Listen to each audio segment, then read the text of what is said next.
Hello everyone, and welcome to another episode of Gooey's Dungeon Dive, the podcast where I, Gooey, rank all of the dungeons in The Legend of Zelda, and this week we are taking a look at another mini dungeon, Bottom of the Well. And what I find so fascinating about this dungeon is that for being a mini dungeon, and one that's technically optional, sort of, it carries so much weight in the game. For starters, while we had a mini dungeon just before our last dungeon in the Ice Cavern, we now see an even greater expansion of this concept, as Bottom of the Well sort of acts like a part 1 of the Shadow Temple. But what really makes this dungeon so impactful and endearing for a lot of the fans is that a lot of the lore surrounding it is so interesting. For all the other dungeons so far, we've had a more personal connection to the events, with that sort of coloring our experiences there. But with Kakariko Village and the dungeons contained within it, all of the lore surrounding it is stuff we mostly encounter just by exploring the town throughout the course of the game.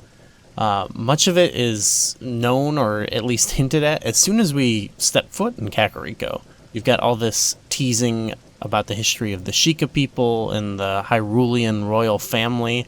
You've got, the stuff like with Dampe, the Sun Song and the composers, and more we're going to talk about. It's also mysterious and spooky, but we don't really have time to get into all of the lore. But we'll talk about the iconic entrance to this dungeon, because it's a very strong facet, very memorable part of this dungeon, I think. Like I said, technically it's an optional dungeon. You could go right to the Shadow Temple, but exploring around that dungeon is quite a pain without the Eye of Truth handed down in Kakariko Village. And there is a man in Kakariko Village who gives a little hint about a man who had the ability to see truth, whose home once stood where the well in Kakariko Village currently is.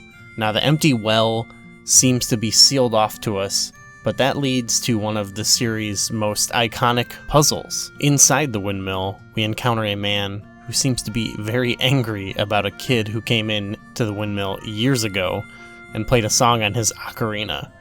When we pull out our ocarina, he actually teaches us the song that caused him such strife, the Song of Storms, and this allows us to paradoxically return to the past and play that song for him as a child, causing it to storm, the windmill to spin out of control, and for the well to be drained, thus causing the man strife, as well as opening an entrance to the well as a child. Now, inside the bottom of the well, it's scary.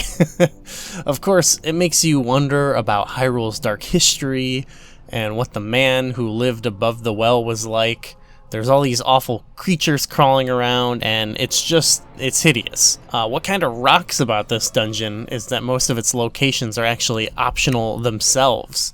You could get the item we need from the well and just get out of here right away if you wanted to, but I think most will be tempted to stick around and use it, because not only is this dungeon scary, but so much of it is based around illusions. There are fake walls and floors in the dungeon that can really trip you up until you do finally collect the Lens of Truth, which allows us to see past these illusions, and then a lot of the dungeon navigation becomes about trying to find hidden keys, using the lens, and even the map and compass to pinpoint their locations to get to some of the bonus areas containing gold sculptures to collect. And honestly, it's pretty satisfying and a great combined use of these items. I think in the well, the Lens of Truth is actually a pretty sweet item. All around, I love the combined elements of a straightforward critical path, which is made more confusing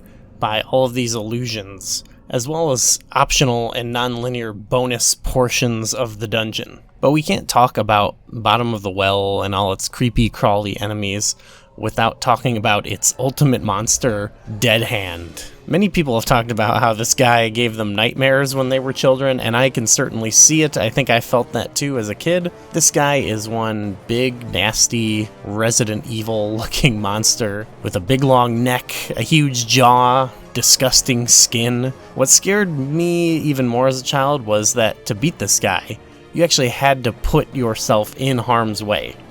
First of all, to make him appear, you had to get grabbed by these awful hands coming out of the floor in the room while he slowly approaches you. And it takes quite a bit to break free from them, so it's a really tense moment. But once he reaches you, you have to let him bring his terrible maw down close to you, just so you can get a strike in. Pretty simple, but it's effective, and it's an all-time memorable mini-boss, I think. And it's just ripe for so many fan theories. Could this be the man who once lived above the well? I don't know. I don't get into that stuff. But overall, yeah, this is a great mini dungeon. Like I said, I love how like simple yet complex it is. Not really. It's a mini dungeon, but it's a child dungeon. It's the first child dungeon with keys. I don't know. I think there's a lot going on here it's fun. Okay, for ranking this. Right away, it's better than the Ice Cavern. It's a mini dungeon. It's a good place to start with the comparisons. But where do we go from there? Looking at Ocarina of Time,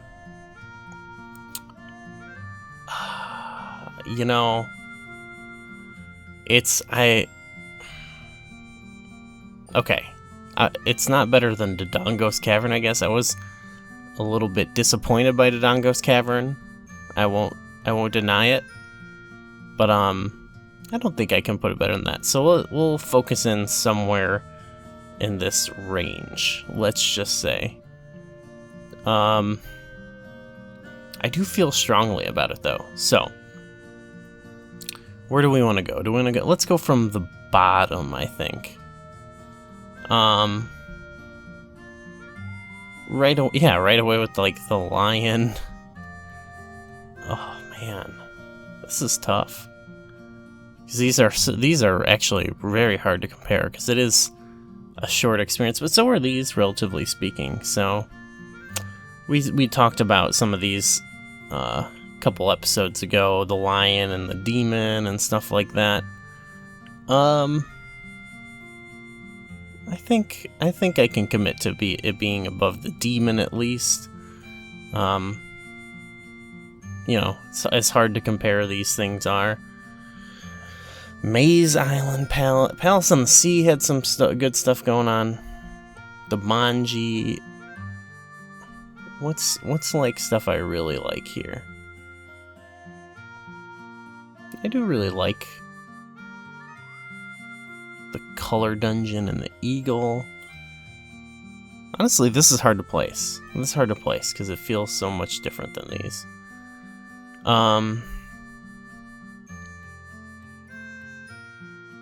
I can put it... The Color Dungeon, for example... Alright, I'm looking at around there, that feels like a good place, but... The Color Dungeon has so much more-ish content. I just think it has all these mini-bosses and stuff. But... I'm not as fascinated by the colored puzzles. You know what, I'll put it above that. I can put it... Okay. It's at least above the Color Dungeon. Let's say... I do really like the lizard and the snake. Okay. I've decided. I do want to put it... I want to put it above the Color Dungeon, I think.